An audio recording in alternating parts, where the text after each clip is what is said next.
And welcome back to Hannity's America. Jewish voters are questioning Barack Obama's alliance with anti-Israeli supporters and are now challenging him over his relationship with one of America's leading Palestinian activists. Now, we expose this and ties to the Palestinian Liberation Organization in this latest installment of The Real Barack Obama. Last week, Senator Barack Obama, with his occasional American flag pin on his lapel, spoke in front of Jewish voters at a synagogue in Florida. He wanted to reassure them of his personal commitment to Israel, but his loyalty was quickly called into question. You also characterized you and your wife's personal relationship with Rashid Khalidi, an avowed anti-Israel scholar at Columbia. You mentioned Rashid Khalidi, who's a professor at Columbia. I do know him because he taught at the University of Chicago. And he is Palestinian. And I do know him, and I have had conversations. He is not one of my advisors. He's not one of my foreign policy people. His kids went to the lab school where my kids go as well. He is a respected scholar, although he vehemently disagrees with a lot of Israel policy.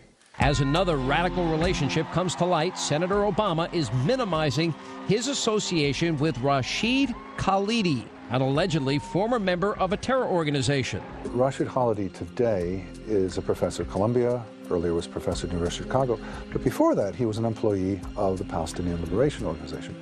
And he was an employee of the PLO back when it was a designated terrorist organization. In 1982, the New York Times referred to him in an article on June 9th of that year as director of the Palestinian news press agency. And other references subsequent suggest that he was an employee of the PLO at a time when the PLO was, as I say, a designated terrorist organization by the U.S. government. Today, Rashid Khalidi is the head of the Middle East program at Columbia University. Not surprisingly, he helped coordinate Mahmoud Ahmadinejad's speech at the school, who said Israel should be wiped off the map. The Palestinian activist is an outspoken critic of the United States who mourns the establishment of Israel as a, quote, catastrophe. He has justified terrorism by Palestinians against Israeli soldiers in the West Bank on the grounds that what he called resistance to occupation is legitimate in international law, unquote. In other words, terrorism okay if it's against soldiers.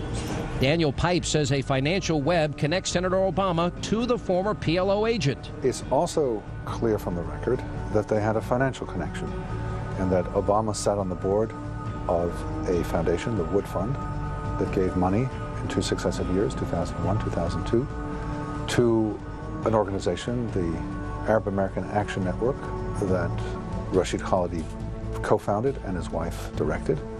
And the other direction, Khalidi held a fundraiser, a political fundraiser for Barack Obama in 2000. So they were helping each other financially. The foundation that Pipes referred to is the Chicago-based Woods Fund that both Obama and the unrepentant terrorist William Ayers co-chaired. Incidentally, Khalidi thanks Ayers in his book, Resurrecting Empire, saying that Bill was particularly generous in letting me use his family's dining room table to do some of the writing for the project.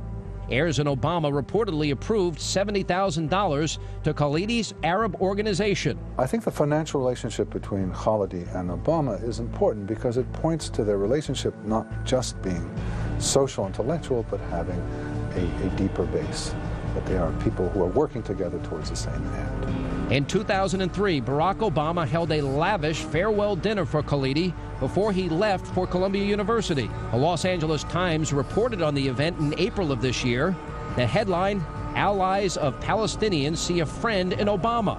Here's what the paper said, quote, "A special tribute came from Khalidi's friend and frequent dinner companion, the young state senator Barack Obama." Speaking to the crowd, Obama reminisced about meals prepared by Khalidi's wife, Mona, and conversations that had challenged his thinking. That night, Obama said his conversations with the Khalidis served as, quote, consistent reminders to me of my own blind spots and my own biases. It is for that reason that I'm hoping that for many years to come, we continue that conversation, a conversation that is necessary, not just around Mona and Rashid's dinner table, but around the entire world, unquote. Earlier this month, The Nation magazine published an opinion piece by Khalidi titled Palestine, Liberation Deferred. The piece opens with Khalidi characterizing the Palestinian question as a, quote, running sore. 5 days after, in the Atlantic magazine, Senator Obama responded in a similar manner, saying, quote, this constant sore does infect all of our foreign policy. Coincidence? Or is Khalidi influencing Obama's Middle East talking points? Khalidi went on to suggest in his piece that Israel carried out ethnic cleansing of Palestinians. Hannity's America reached out to both Rashid Khalidi and Barack Obama. Both declined our request for comments. But as Barack Obama continues to grapple with his foreign policy vision, Jewish voters like this gentleman are clearly concerned about the presidential candidate's growing list of anti-Israeli supporters like Hamas and their influence on Obama's Middle East policy.